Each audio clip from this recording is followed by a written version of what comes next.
நொடி நானும் சுவாசிக்கவில்லை. கடவுள் பார்த்த பக்தன் போலே கையும் காலும் ஓடவில்லை.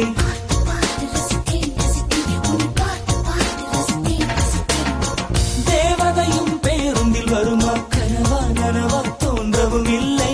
நல்ல வேளை சிறகுகள் இல்லை, நானும் அதனால் நம்பவில்லை.